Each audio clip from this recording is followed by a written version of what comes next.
اللهم صل على سيدنا ومولانا محمد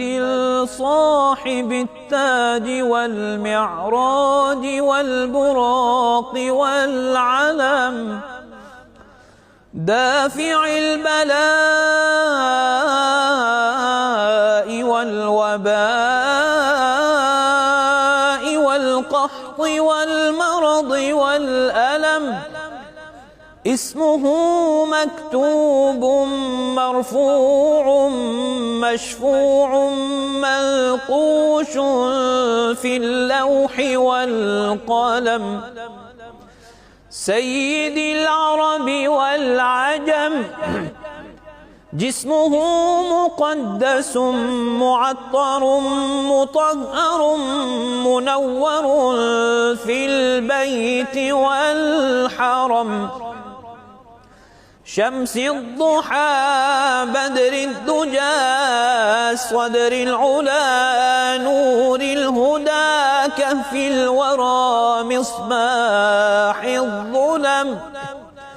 جميل الشيم شفيع الأمم صاحب الجود والكرم والله عاصمه وجبريل خادمه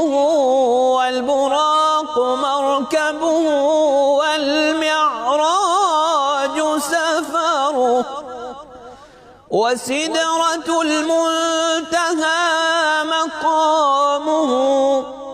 وقاب قوسين مطلوبه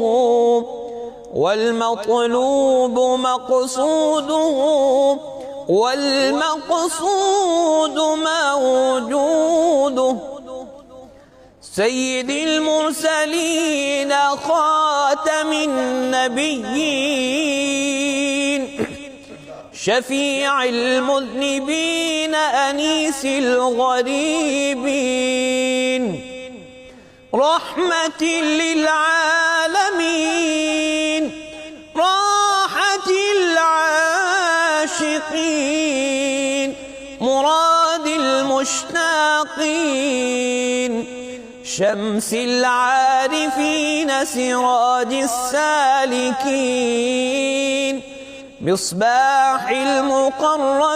المقربين محب الفقراء والغرباء والمساكين سيد الثقلين نبي الحرمين إمام القبلتين وسيلتنا في الدارين